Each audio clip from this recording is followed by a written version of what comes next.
دنیا کی تاریخ میں اللہ نے 1,24,000 نبی بھیجے۔ آج ہم سنیں گے اس عظیم سلسلے کی مکمل داستان۔ سب سے پہلے آئے حضرت آدم علیہ السلام، مٹی سے بنائے گئے۔ اللہ نے اپنی روح پھونکی، جنت میں رہے، پھر زمین پر اتارے گئے۔ تقریباً 1000 سال اس دنیا میں رہے۔ حضرت آدم علیہ السلام کی وفات کے کچھ عرصے بعد اللہ نے ان کے بیٹے کو نبوت دی، حضرت شیس علیہ السلام۔ ان پر 50 صحیفے نازل ہوئے۔ یہ پہلی آسمانی کتابیں تھیں۔ 800 سال سے زائد عمر پائی۔ حضرت شیس علیہ السلام کے بعد آئے حضرت ادریس علیہ السلام۔ لکھنے کا فن، ستاروں کا علم، یہ سب انہی کی دین ہے انسانیت کو۔ اللہ نے انہیں زندہ آسمان پر اٹھا لیا۔ وَرَفَعْنَاهُ مَقَانًا عَلِيًّا۔ صدیاں گزری، زمین پر گناہ بڑھتے گئے، بت پرستی پھیل گئی۔ اللہ نے بھیجے حضرت نوح علیہ السلام۔ 950 سال تبلیغ کی، صرف چند درجن لوگ مانے۔ پھر آیا وہ طوفان جس نے پوری زمین ڈبو دی۔ ایک کشتی، ایک نجات۔ دوسرے آدم کہلائے، کیونکہ آج ہر انسان انہی کی نسل سے ہے۔ حضرت نوح علیہ السلام کی وفات کے سینکڑوں سال بعد آئے حضرت ہود علیہ السلام، قوم عاد کی طرف، جو سب سے طاقتور قوم تھی۔ انہوں نے انکار کیا۔ اللہ نے ایسی آندھی بھیجی جو 7 راتیں اور 8 دن چلی۔ قوم عاد مٹ گئی۔ حضرت ہود علیہ السلام کے بعد آئے حضرت صالح علیہ السلام، قوم سمود کی طرف۔ معجزہ، پتھر سے اونٹنی نکالی۔ قوم نے انکار کیا، زلزلے نے سب ختم کر دیا۔ پھر آئے وہ نبی جن کا انتظار پوری کائنات کو تھا، حضرت ابراہیم علیہ السلام، خلیل اللہ، اللہ کے دوست۔ آگ میں پھینکے گئے، آگ گلزار بن گئی۔ خانہ کعبہ تعمیر کیا، 175 سال اس دنیا میں رہے۔ حضرت ابراہیم علیہ السلام کے بعد 2 عظیم سلسلے شروع ہوئے۔ ایک طرف حضرت اسماعیل علیہ السلام، عربوں کے جد امجد، جن کی نسل سے آنا تھا آخری نبی صلی اللہ علیہ وسلم کو۔ دوسری طرف حضرت اسحاق علیہ السلام، جن سے شروع ہوا بنی اسرائیل کا سلسلہ۔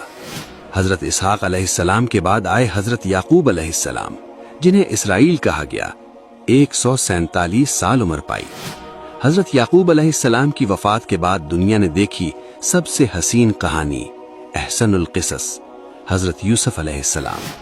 کنویں میں پھینکے گئے، غلام بنائے گئے، قید ہوئے، پھر مصر کے وزیر بنے۔ 110 سال عمر پائی۔ حضرت یوسف علیہ السلام کے سینکڑوں سال بعد بنی اسرائیل مصر میں غلام تھے۔ فرعون ان پر ظلم کرتا تھا۔ اللہ نے بھیجے حضرت موسیٰ علیہ السلام، کلیم اللہ، جنہوں نے اللہ سے براہ راست کلام کیا۔ ان پر تورات نازل ہوئی۔ سمندر پھٹا، بنی اسرائیل آزاد ہوئے۔ 120 سال عمر پائی۔ حضرت موسیٰ علیہ السلام کے سینکڑوں سال بعد آئے حضرت داؤد علیہ السلام، جن پر زبور نازل ہوئی، جن کی آواز سے پہاڑ تسبیح پڑھتے تھے، بادشاہ بھی، نبی بھی۔ حضرت داؤد علیہ السلام کے بعد ان کے بیٹے آئے، حضرت سلیمان علیہ السلام، جن کے حکم میں تھے جن بھی، انسان بھی، پرندے بھی، ہوا بھی، سب سے بڑی بادشاہت۔ پھر بھی اللہ سے صرف شکر مانگا۔ حضرت سلیمان علیہ السلام کے بعد آئے حضرت یونس علیہ السلام، جو مچھلی کے پیٹ میں گئے، تاریکیوں میں پکارا، لا الہ الا انت سبحانک انی کنت من الظالمین۔ مچھلی نے انہیں ساحل پر ڈال دیا۔ پھر آئے حضرت زکریا علیہ السلام، بڑھاپے میں اولاد مانگی، اللہ نے دی۔ ان کے بیٹے حضرت یحییٰ علیہ السلام، جنہوں نے حق بات کہی اور راہ حق میں شہادت پائی۔ حضرت یحییٰ علیہ السلام کے بعد آئے حضرت عیسیٰ علیہ السلام، روح اللہ، بن باپ کے پیدا ہوئے۔ ان پر انجیل نازل ہوئی، مردوں کو زندہ کیا اور خوشخبری دی ایک آخری نبی کے آنے کی، جن کا نام ہوگا احمد۔ انہیں قتل نہیں کیا گیا، اللہ نے زندہ آسمان پر اٹھا لیا۔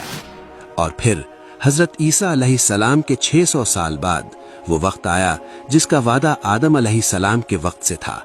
مکہ کی سرزمین پر عبداللہ کے گھر میں پیدا ہوئے خاتم النبیین، محمد رسول اللہ صلی اللہ علیہ وسلم۔ ان پر نازل ہوا قرآن، وہ کتاب جو قیامت تک کے لیے ہے، آج بھی محفوظ ہے، لفظ بلفظ جیسے نازل ہوئی تھی۔ سلسلہ مکمل ہوا، آدم علیہ السلام سے شروع ہوا، محمد صلی اللہ علیہ وسلم پر ختم ہوا۔ ہر نبی نے ایک ہی بات کہی، لا الہ الا اللہ۔ اس ویڈیو کو ضرور شیئر کریں اور چینل سبسکرائب کرنا نہ بھولیں۔